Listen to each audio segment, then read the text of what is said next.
Hello, everybody. This is Alfonso Espinos, president of Studiocomix Press, your friend more than anything, and you are listening through North Country Comics.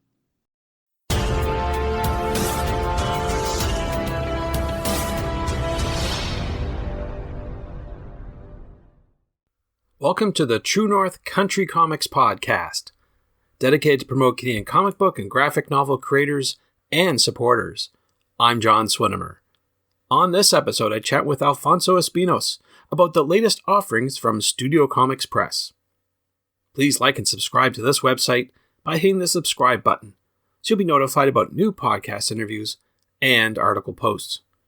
This podcast is available wherever podcasts are enjoyed. Please like, follow, and subscribe. Alfonso Espinos is an award-winning Canadian comic book creator and illustrator. He's also the founder of Studiocomix Press, where he's the project's chief editor, publishing the ongoing series The Night Spike. His focus has been on publishing his own original material, but he also supports and works alongside a very talented team of new emerging graphic artists and comic enthusiasts to start up in the indie comic book business by developing titles for almost all kinds of genres. Based in Kitchener, Ontario, Studiocomix Press offers a variety of commercial printing solutions, including book printing, marketing materials, promotional materials, plus a wide variety of unique printed products. With a combination of knowledge and experience, Studiocomix Press strives to offer the highest quality service in the current indie comic book business. Studiocomix Press is proud to print and showcase hundreds of independent titles to the world. So without further ado, here's my chat with Alfonso Espinos about the latest offerings from Studiocomix Press. So Alfonso Espinos, thank you very much for taking time to chat with me.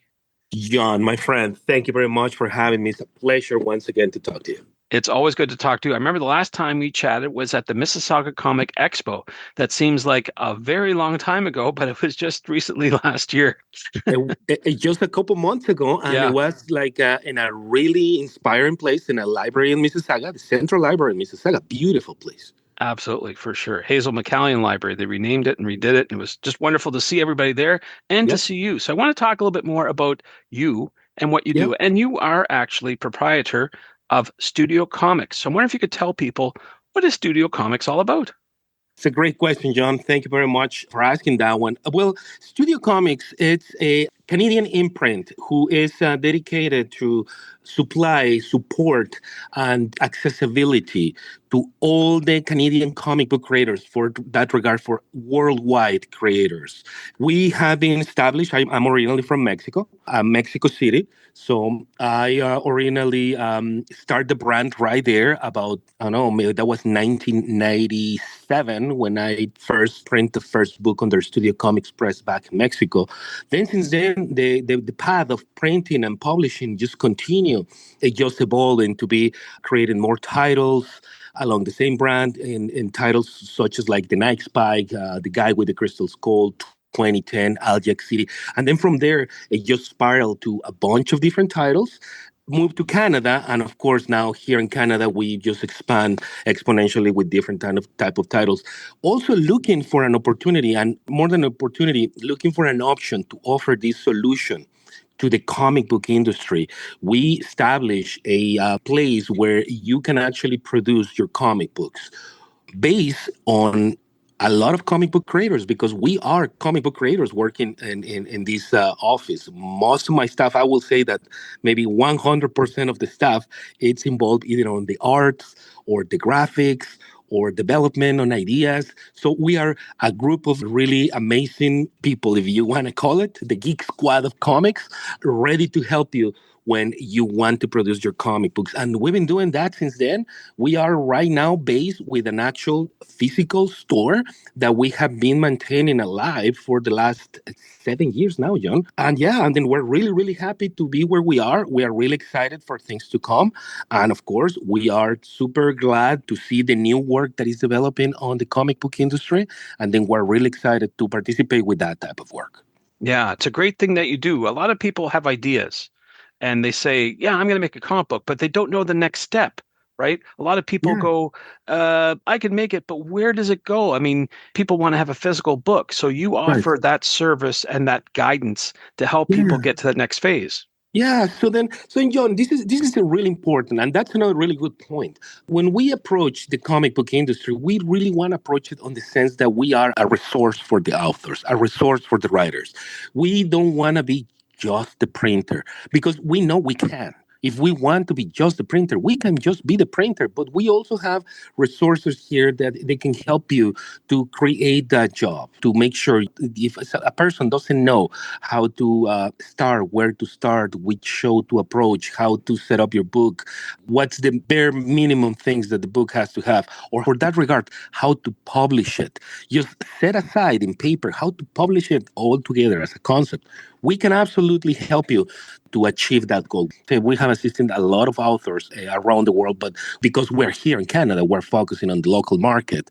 And we have been supporting Canadian comic book creators as young as 6 years old, John. That's fantastic. See how much these creators, this new generation of Canadian comic book creators are doing. And the best part is to see them really bring their idea to the table. And then right after that, they see the idea evolve to the point that when the idea is pretty much live and printed, their eyes cannot believe what they're seeing, but we make it happen for them. And that's the best thing that we can do. Of course, we get paid for that job, but definitely we like to see the excitement on the authors, on the new writers, when they have spent 7 months sitting down trying to pull out that new fantastic idea that you want to read. Then they come to us, then we kind of like make a little bit of a plan of action. So how is going to be your book? What is the best plan of action or approach to your work? And then we execute it as it is. Luckily, we have access to a lot of printing equipment that we pretty much have direct access. And that's the opportunity that we are relaying to the comic book authors, artists, painters, writers, digital artists, AI artists. We are open this pool to anyone who wants to express their initiative of the arts to the public. That's a great thing. Now, I just want to go back. We were, as I mentioned, at Mississauga Comic Expo, Yeah. and you were showing me some of the titles that you have on the go right now. And one of them was Dark Blood. And I wonder if you could talk a little bit about that one. Well, Dark Blood, and thank you very much for bringing that up. Dark Blood is one of those titles that I work together with another Studio Comics member that is based on Mexico. He's based on a region in Mexico. It's called Guanajuato. It's really famous, this place, because the cultural roots that this state in Mexico had. But it's super widely famous because it's the only place that in the world, aside of Egypt, that they have real mummies. They're mummified people, pretty much. They have a museum dedicated to that. There's movies based on that. So then it's a beautiful place to be. So it's really inspiring. So a few times I've been there. Last year I was there, pretty much talking to the author, making a pre-release of Dark Blood over there, along so many other things that we are literally working out actively in Mexico. But when we finally start working on this Dark Blood, based on the place that it is, there is this mystical, magical place that is called Guanajuato. We base the story of this priest who has the ability to turn into like the werewolf, like the Mexican version of the werewolf, right? In Mexico, they call it El Nahual. And this guy has that ability to turn into this creature. So then during the day, he is a priest and, goes around speaking the ways of God and doing all the good. But at night, he has to fight the devils and all these demons that he approaches us in a completely different form. This compiled book, well, it's a compilation of the first 5 issues of the series Dark Blood. And this one pretty much talks about the origins of Father Buck, who it's going through his path of discovering who is he and how it became to be. It's like this duality between the yin and yang in his fight of monsters, right? I'm really happy because this job has an amazing work on art by Jose Luis Gonzalez, better known as Cometa in Mexico. Like I say, this is 5 issues. It's a compiled book of the original 5 staple comic books, like the single issues. We put it together as a trade paperback, and then now we have it all out. We are doing the debut of this work finally as a trade paperback. We did it at Mississauga, and it was a blast to see the response of people. That's amazing stuff for sure. When you bring comic book excitement to a different country and to different readers, I think that's an exciting thing. And that leads me to my other question. Yeah. You were showing me these wonderful books about Mexican comics that you've compiled. And I thought, this is something I've never seen before in my life. And there's an entire wealth of comic books coming out of Mexico that the North American audience hasn't seen. I wonder if you could talk a bit about those. Well, and this is one of the things that I guess is based on my roots and my cultural roots, and of course, like I'm originally from Mexico. I grew up on Mexico for all my life. I moved from Mexico City to different states. I went to Cancun, I went to Toluca, I went to different places to live before I moved to Canada. But as you move and travel more in around the country, at least what I did in my young age, doing comics and doing conventions, I was so engaged in comic books.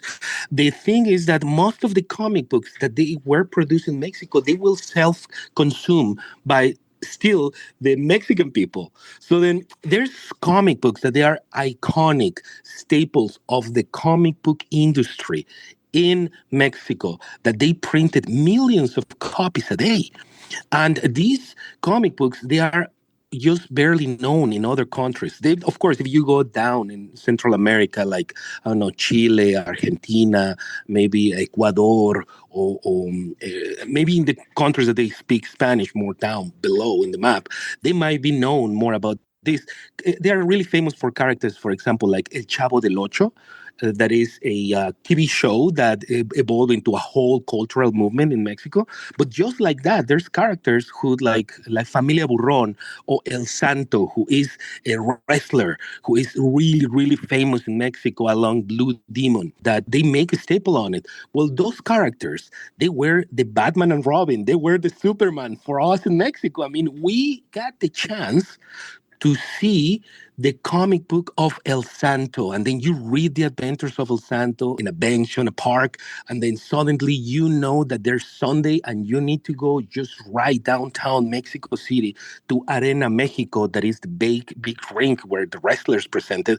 And then suddenly in between these lights, you see come out of the main entrance El Santo wearing this big cape. And then you know the superheroes existed in Mexico. Of course, that was super exciting to see these type of things. And then the big fight. And of course, it's all a show. But when you're a kid, you get really, really excited about it. So these type of things, when I moved to Canada, where I moved to different places, and I tell them about these stories, they were really unknown about it. So having a conversation with one of my good friends in Mexico as well, he's actually one of the curators of, well, the curator and the main director. This is a really good friend of mine. I've been dealing with him for many, many years. His name is Ruben Eduardo Soto. He is the main curator of the museum in Mexico. And this is the museum of a cartoonist that is called El Museo de la Caricatura y la Historieta Mucaji, that is the Museum of Cartoonists and Comic Books in Mexico. This one is based on Cuautla, Morelos. This is a different state from Mexico City. And he has a huge archive of original work of these authors from the 30s, the 40s, the 50s, and he is constantly curating all this material and compiling it in books. I got the opportunity a few years ago, and I just say a few years, like maybe five, to finally reach out to him and says, "Hey, I really want to read your books, buddy." So then I start like getting more of the material that he was putting together, and I say, "You know what, Ruben?" I call him Lalo because he's a good friend, Eduardo. Say, "Hey, you know what, Lalo? We have to do something about this material that you're putting together, and I think that this material it's really well fit for a different kind of market who wants to learn what is going on in the comic book industry aside of what they know. Right here in Canada, we have a rich cultural history when it comes to comic books. But just like we do, other countries do. That will be really nice to learn what is happening in other places. And this is my, of course, it's like a poem. It's like a really nice book that it was put together with all the love, all the efforts, all the amazing thing that we did. And we did this introductory entry of the book, A Journey Through Mexican Comics. And this one is basically like a little introductory page or two or three. Sometimes we extend a little bit more per character, per author. And then we go as back as the 40s, where the first comic books were put together, when literally comic books were used to educate the Mexican people back on the day. And there's part of the story told in the book. And we are really, really happy with the results of it. We were so happy that we finally acquired to just not make this as a single book that it just talks about one single topic and that's it. We were so happy and we were really, really lucky to acquire all this that we finally logged the opportunity to do a whole collection of this. So we are moving from the first volume, that is A Journey Through Mexican Comic Books, that is the actual title of the series. And then now we're moving to a second volume. We have now two volumes out of A Journey Through Mexican Comics. The first volume, we have dedicated that volume to Joaquin Cervantes Basoco, who is the person who holds the name of the museum of the Mucaje in Mexico, who actually wrote and developed some of the most iconic characters that they still existed now running in the Mexican comic book culture, to call it somehow. So we're really happy about these books. We're really excited. And we cannot wait to hear all the feedback that people have to tell us about it. Yeah, that is just fascinating. I can't wait to see that myself because, as you've stated, when you're in one country, it's very difficult. Although there is the internet, but for the most part, we can only see what we see on store shelves. Yes. And every country seems to have its own capability and history of making comic books. So I think that's a fascinating thing that you're doing. The other thing that I saw there at your table at Mississauga Comic Expo was something for, as you said, your whole premise is to help creators. And you've got this kit for anyone who wants to make their own comic. Can you talk a little bit about that? Absolutely. And this is just for all the people that are listening out there, and of course for people that are unaware of the work that we're doing. I'm myself, I'm a comic book creator. I write comics. I do comics. I go home and then sit down on my desk and then I draw comic books and I just draw a couple sketches here and there, a page, I write a plot, and then just leave it like that. But we are creators. So we know the struggles that creators do have, at least I know, when I used to start in these type of things. So one of the things that I didn't have, because I mean, like, I'm up there in the age, but then back on the day, there was no schools, there was no internet, there was no guidance. There was only a few books that they were here and there that they give you an idea on how comic books were done. I remember me having like that big conversation when that book came out, the How to Try Comics the Marvel Way. I don't know if you remember that. It was Oh, big. yeah. That was written by Stan Lee and John Buscema, right? That book was one of the staples of the book, that it was the only, literally the only guide to create comics. And then from there, many, many artists got inspired and started creating. That was my concept. So then I didn't know till I started learning a little bit more. And then once I finally got to the point that I actually don't want to call it like I knew how to do it, but at least I feel secure to show my work to people, then I finally got like a technique. Now years later, I see so many people on the same place, sometimes stuck in a place where I was many, many years ago. And we try to give them solutions. Once again, this is the solution for what you need. You are stuck, you're trying to start up your comic. This is another solution. You want to learn more about comics? We have a solution. You want to entertain yourself with foreign histories that we have in our table? We have a solution for you too. But guess what? Do you want to create your very own comic the way that you want it? We have a solution for you. And then we develop here, with the help of my team, of course, that I'm really, really grateful that I have the team that I have. We came together with this great idea to put together, you build your own comic. And these packages are a main solution for kids. The kids love this type of thing. They absolutely adore to create a comic book, to put it all together, to have the ability to write and put anything that they want. And then at the end of their journey, they can bring the book back to us and we can now help them to reproduce that job many times they want. So there is another thing that we're doing for people. Solutions. Wow, that's amazing. I wish I had that growing up, let me tell you. That's a great resource. So it sounds like you got a lot on the go. Is there anything that we haven't talked about that you want to promote? Anything new that's coming up down the road? Well, there's a couple things, John, and thank you very much for the opportunity to let me promote something there. We just completed our first edition, or well, there will be a third edition of the complete Little Nemo in Slumberland by Winsor McKay hardcover edition. It came out to be a beautiful edition. We're super grateful and happy. This one goes now into the preservation mode that we're doing. As you notice, we're trying to really preserve the works of people and try to really help enhance that work. So then we have a really nice book that we put together that we call it The Complete Little Nemo and Slumberland and The Land of Wonderful Dreams by Winsor McKay, published by us. And then one of the things that you are going to have, you're going to be the first one to know this, John. Hmm.